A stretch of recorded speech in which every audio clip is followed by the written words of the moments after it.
Long before man breathed, something else existed. Before Adam's feet touched Eden's soil, a creation beyond comprehension moved in the presence of God. Not animals. Not angels. Not men. But something else. Something older. They were there when the earth's foundations were drawn like blueprints in the hands of the Almighty. They watched as stars were scattered like seeds across the heavens. And they rejoiced. The Bible says, the morning stars sang together, and all the sons of God shouted for joy. But wait. Sons of God. Before Adam. Before mankind. These beings weren't made of dust. They weren't shaped in the image of fallen man. They were formed in the mystery of eternity. And yet, almost nothing is said about them. No names. No lineage. Just echoes. Echoes that still shake the edges of Scripture, waiting to be heard. You've been taught that Adam was the first. But what if that's only part of the story?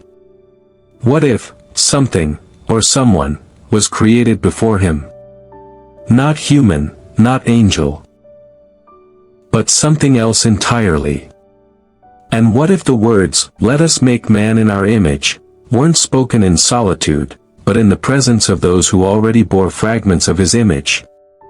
This is the part of the story they never taught you. The part buried in silence.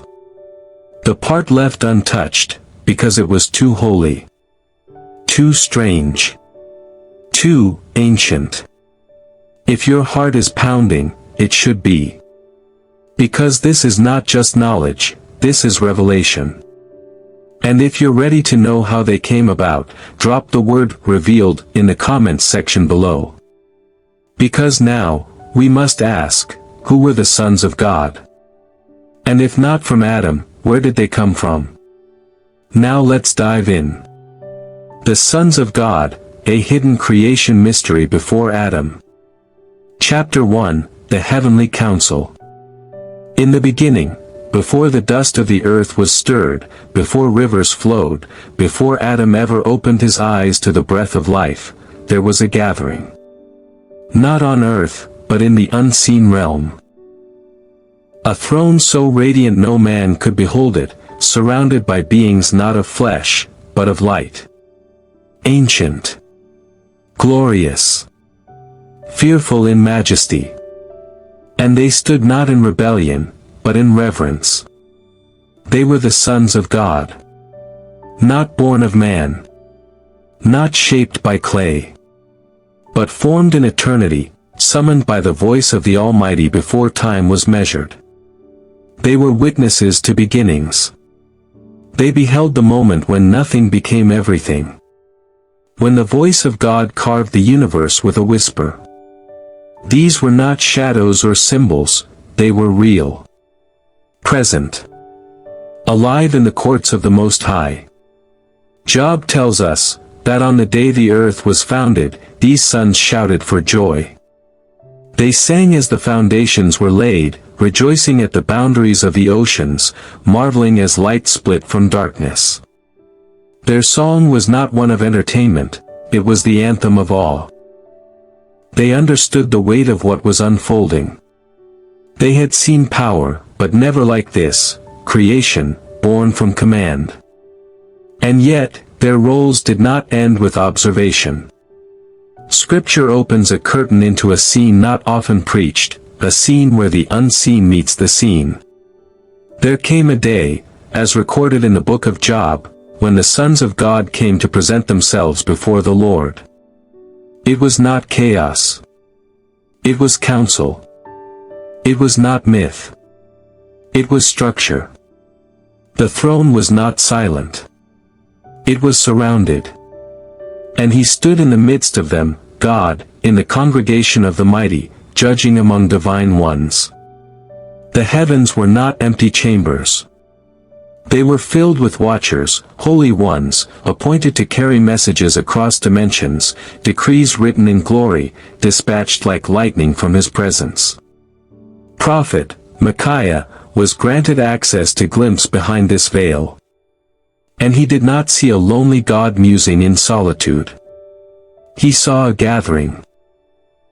A host of heavenly beings, standing before the throne, speaking, suggesting, responding to the voice that governs all. It was not fiction. It was counsel. One declared a word, another a strategy. And heaven responded. This is not a fable. This is the government of the invisible. Daniel speaks of watchers. Holy ones. Decrees sent from realms higher than kings. Orders passed not by earth's monarchs, but by beings whose voices command the elements. They move between worlds, sent to nations, assigned to territories, entrusted with mysteries that humanity can scarcely comprehend. They are not worshipped, but they are real. And they stand in the order of heaven, under the authority of one whose light no shadow can touch. Their garments shimmer like fire. Their voices resound like rolling thunder. They do not age. They do not tire. They do not die. They watch. They move. They execute.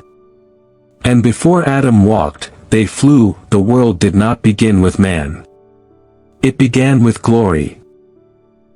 With a realm more ancient than Eden.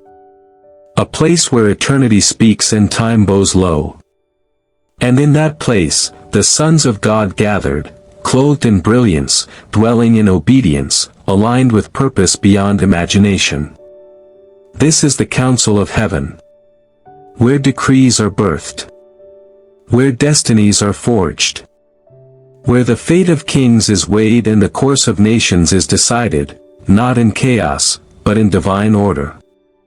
But not all who stood in that council remained in the light. There was a fracture. A moment that would ripple through eternity. A rebellion, not of earth, but of heaven itself. And from that rebellion, came a war that would descend to man, shaping destinies, distorting truths, and challenging the very plan of God for mankind. Chapter 2, The First Rebellion, When Sons Fell. While creation still echoed with purity and the image of God was being whispered into the dust of man, a fracture had already formed in the unseen realm. There were those, ancient beings of great radiance and stature, who stood in the council of heaven, robed in authority, trusted with mysteries, and marked as sons of God. They were not creations of the soil. They were beings of fire, born of the breath of divine assignment. But desire crept into their ranks, a desire not birthed in obedience, but in defiance. They looked upon the daughters of men, not with compassion, but with conquest in their eyes. What they once beheld from above with reverence, they now reached for with rebellion. They descended. Not as ambassadors of heaven, but as disruptors of divine design. They stepped beyond the boundary of their estate, abandoned their place in the order of heaven, and made war. Not with swords, but with seduction, with secrets, with stolen light. And what followed was not unity, but rupture. The earth began to carry something it was never meant to carry. Offspring that were neither fully of heaven nor fully of earth. Giants walked the land, mighty in strength but void of the spirit. These were not children of covenant, they were children of distortion. The bloodlines of man were infected with a poison that reached deep, twisting what God had called good into something grotesque. But the rebellion ran deeper than forbidden unions. These beings, these watchers, poured out knowledge not appointed for the earth. They taught men how to shape blades of bronze to spill innocent blood. They unveiled enchantments that chained the soul and opened gates never meant to be opened. They whispered to men the art of dominance, the pride of appearance, the manipulation of nature. The secrets of heaven were turned into weapons of corruption. And the earth grew loud with violence. Creation itself cried out. The harmony that once hovered over Eden was now pierced with screams of injustice, of sorcery, of ruin. And above it all, the memory of what was lost hovered like a cloud, the sacred order, abandoned. The beauty of obedience, broken. And yet, this descent was not merely sin, it was strategy. For in the formation of man, heaven had begun something profound, an image-bearer. One who would walk in covenant, speak with God, and rule with him. And these rebellious sons, they saw it. They saw the likeness of the Most High being shaped from the dust, and rather than rejoice, they rebelled. Their descent was not about desire alone. It was sabotage. It was the beginning of an ancient war against the reflection of God on earth. So the Most High responded. The records are brief but heavy, they were bound in chains of darkness, reserved for judgment. No escape. No redemption. The glory they once carried now hidden in shadow, imprisoned until the end of days. They had corrupted the design and dared to challenge the destiny of man. But their influence lingers. The seeds they planted, the systems they birthed, the knowledge they gave, they echo still in the bones of civilization. In hidden rituals. In godless empires. In the thirst for power that rises generation after generation. It all traces back to that first rebellion. This is why the flood came. Not only to cleanse man, but to reset the story.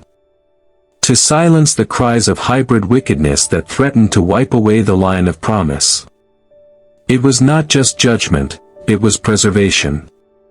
The womb through which Messiah would one day come had to be guarded. And yet, even in that ancient darkness, something holy was preserved. The line. The promise.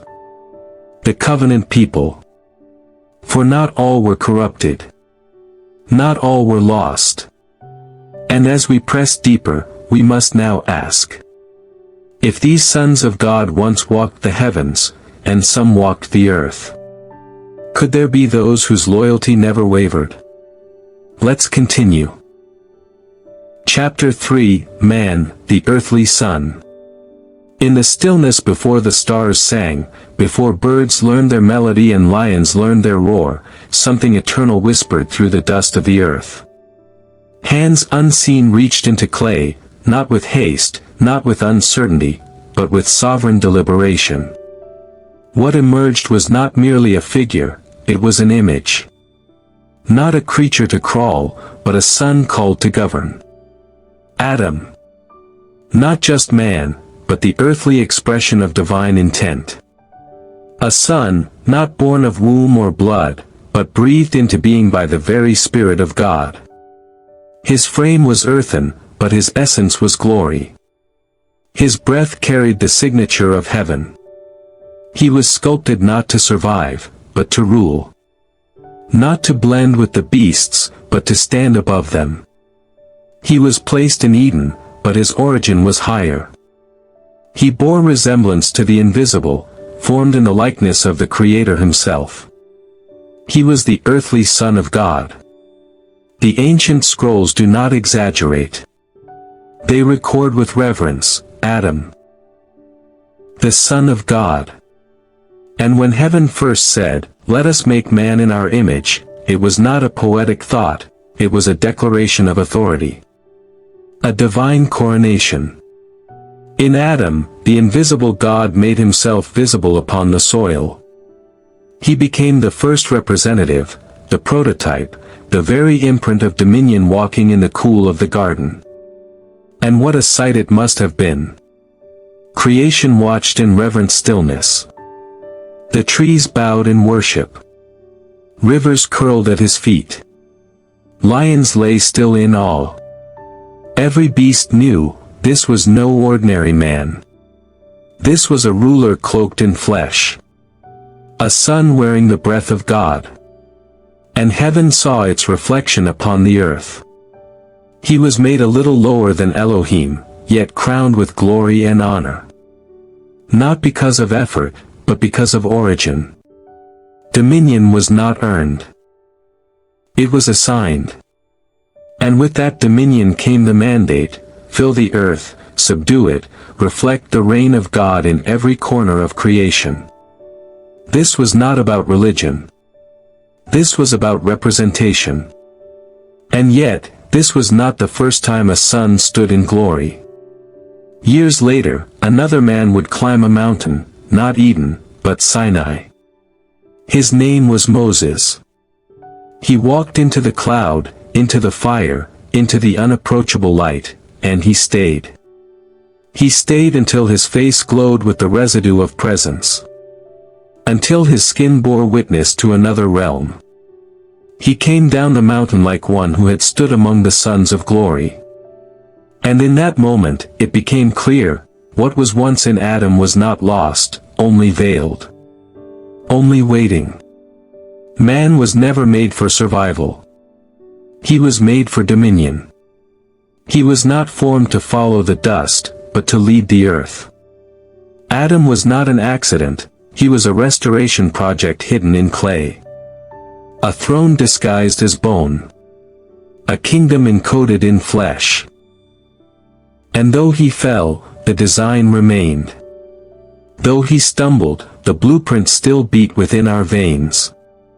He was the first expression of what God desired to see walking the earth, a son in authority, ruling not by force but by alignment, speaking not from impulse, but from revelation. He named the animals not by instinct, but by insight. He guarded Eden not with swords, but with communion. He was not placed in a palace, he was placed in a garden. Because divine rulership begins in cultivation, not control. And the first assignment of the Son was not to conquer, but to tend, to preserve what God had called good. Even in his silence, Adam revealed the nature of the Father. But not all eyes upon him were friendly. Beyond Eden's trees, beyond the veil of time, there were watchers, realms, ancient beings who remembered a time before man. Some who had never fallen. Some who still wore in the shadows. They saw the sun and wondered, could this be the one who restores what was lost? They watched, and they waited. Because the battle did not begin with the serpent. And it did not end with the fruit. It was bigger. This was about image, about who would reflect the nature of the Creator on the earth. So understand this, Adam was not just the beginning of man. He was the unveiling of heaven's strategy. God was not trying to populate the earth, he was planting his likeness in it. He was raising sons who could walk with him in the cool of the day, speak with him face to face, and carry his glory into every domain. And though Adam fell, the story did not. Because the breath that raised him still speaks.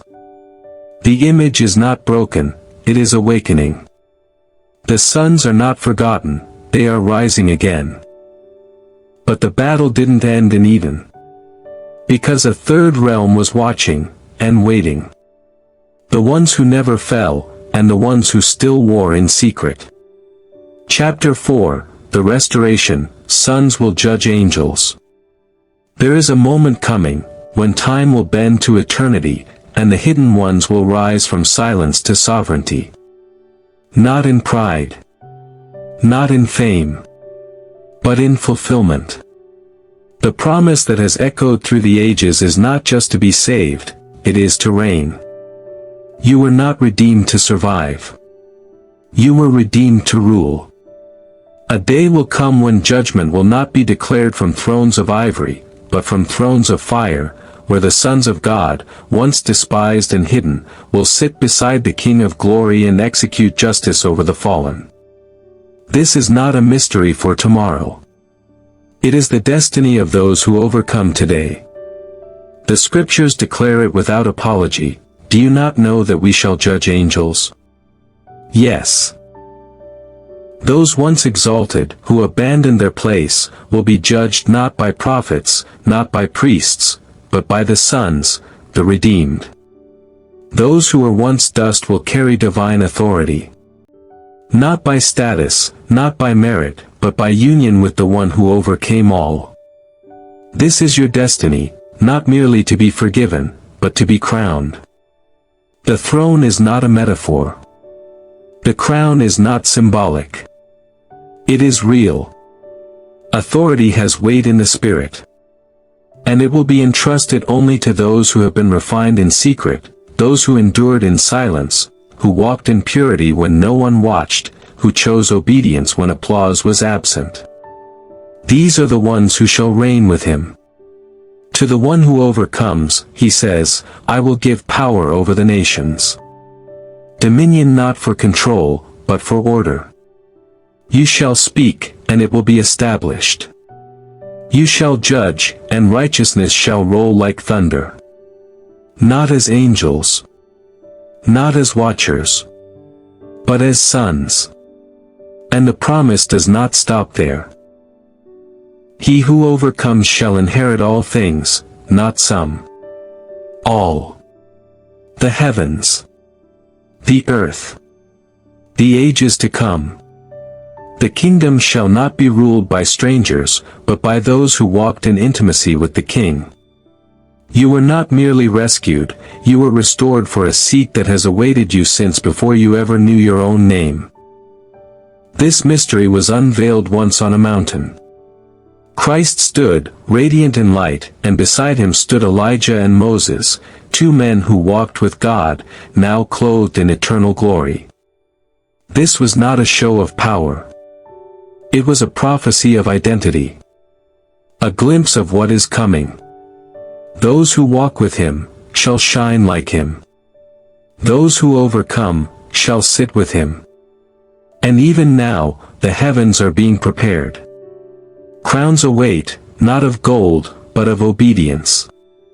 Thrones burn with justice. And the sons, the true sons, shall rise, robed not in fame, but in fire. Their reward is not recognition, their reward is authority in the age to come. You were never common. The world lied to you. Religion tried to tame you. But heaven has reserved a place for you, a place no angel can occupy.